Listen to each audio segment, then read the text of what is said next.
Hey everyone, this is Circles Everywhere. I've been away for a little while, but I'm back with a showcase for FEE3 2021, Flier Emblem, Return of the Circle. I'm sure you're very keen to find out exactly what I have in store, so let's waste no more time. Flier Emblem is a hack with a simple premise. What if every playable character was a flying unit? From just that simple change, I have aimed for the most realistic possible outcome. Let's take a look now.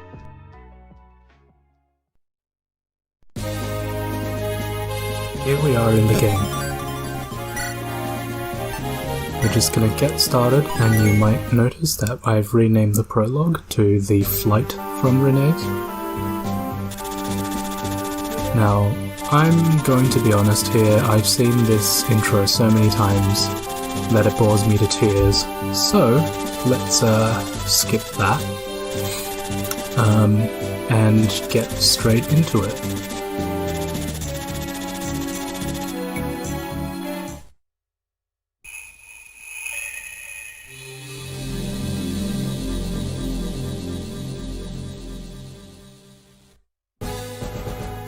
Now for this part, you may have already noticed that Seth and Franz have already switched into their flying classes, which are Wyvern Lord and Pegasus Knight respectively, but Erika is still a Lord. But don't worry, we're about to change that soon. Now remember, we're going for maximum realism, and in this life and death situation, there's really no reason that Fado would have kept this promotion item secret to himself. So we're going to have Erika immediately use this and instantly promote to a flying class.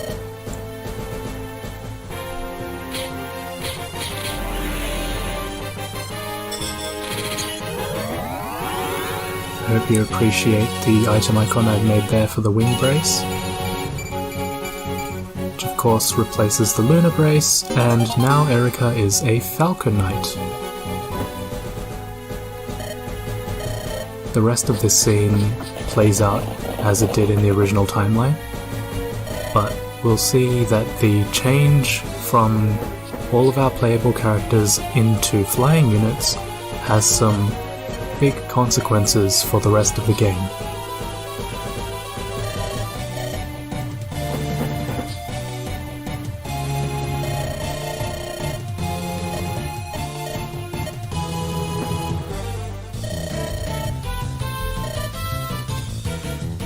The fight with Volta plays out much as it did before.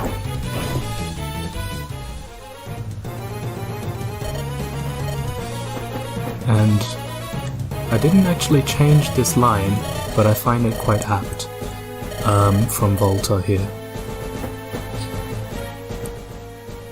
And now we start to get into the actual gameplay, but we are again going for maximum realism. I want to reiterate that.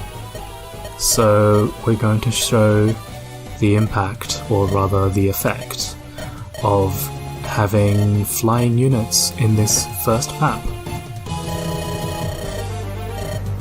Now here comes O'Neill and his soldiers, I suppose, even though they're fighters.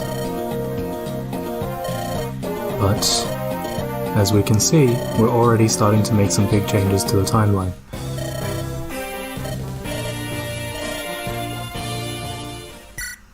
And with that, Erika and Seth have really increased their rate of travel with their increased movement distance and not being held back by terrain and not having to fight Grado soldiers.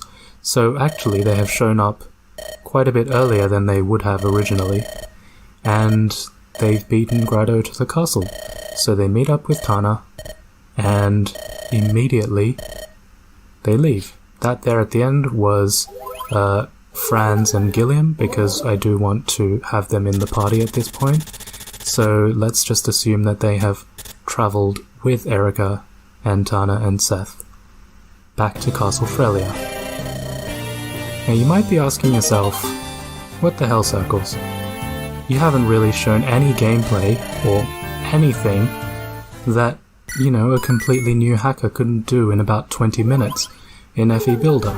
And the reason for that is because all I really wanted to do was get us to the world map, which, as you can now see, has unlocked everything to us, even though there are no roads. But we're flying units, we don't need roads here. And remember, we're going for maximum realism.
So, how did Flier Emblem come about? Come back with me to earlier in 2021. There's me, being all busy with meetings and business and what have you, except there's a pandemic, so all of this was actually taking place over video calls. Anyway, I had decided randomly to check in on FEU, and it turns out FEE3 was coming up. So naturally, I had about 5 weeks to come up with and execute an idea.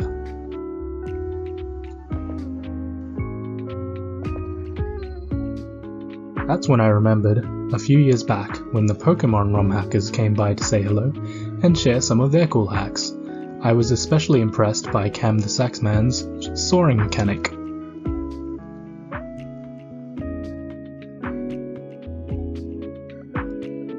Thankfully, Tonk has 2 entire chapters devoted to using Mode 7 for 3D. Unfortunately, the maths was beyond anything I've ever had to deal with, so I had to do a little bit of research. That's when I discovered the YouTube channel 3 Blue 1 Brown, which I highly recommend if you're anything like me. After a lot of long evenings struggling to wrap my head around it, I finally had the beginnings of a world map. But you'll notice it looks extremely basic, and that's because there's a strict limit on the number of unique tiles you can use in Mode 7, which means tile spam. As you recall, I was going for maximum realism, so I wasn't thrilled, but I figured with the time I had, this would probably be good enough. Of course, I'd been away for a while, and I was hardly the only one reading up on Mode 7. Stan had beaten me to it some time ago, and made it publicly available, so other people were also doing really cool things with it. I could still submit a Mode 7 Flier Emblem, but I knew that it wouldn't live up to my own expectations, so that meant it was back to the drawing board, I did some research and discovered the scrapped Banjo Pilot prototype, which used something called a Voxel engine, which I'd never heard of. I was surprised because it doesn't look like Minecraft to me. But a little more research showed me that this was an old 2.5D rendering technique that was actually years ahead of its time. And the best part? The core algorithm was actually really simple, although very slow unless you optimized it. But a little more research showed that someone had already made a proof of concept for the GBA, and though it was in Spanish, it was a fantastic starting point. It didn't take too long to get the first concept set up. It was super slow, but it was working. I threw together a quick and dirty world map of my own and started fiddling. But I knew that if I was going for maximum realism, I would need to do better than that.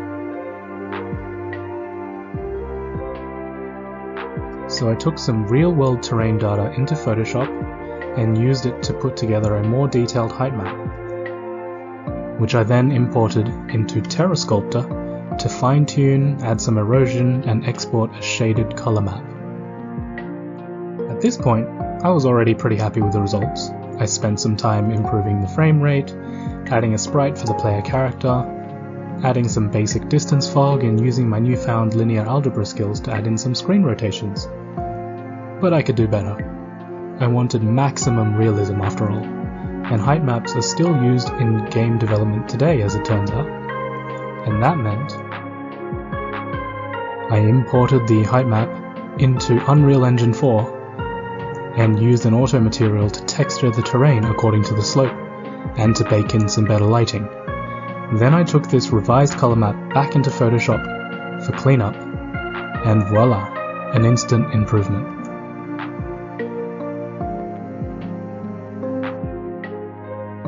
With all this complete, it was time for the final touches. I added in some buildings for key locations across Magville, added in some simple location name labels, and randomly decided, hey, maybe a kind of cel-shaded look would be pretty cool.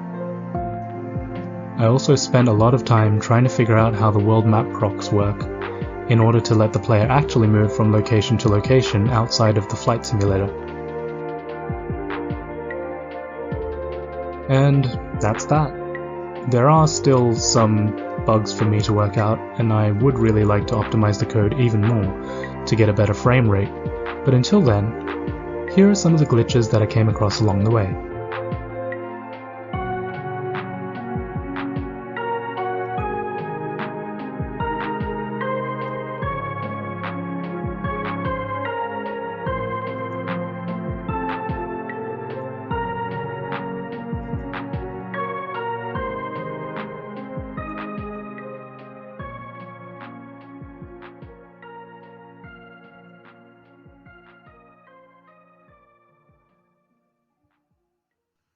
Actually, there's just one thing I'd like to add, in the name of maximum realism.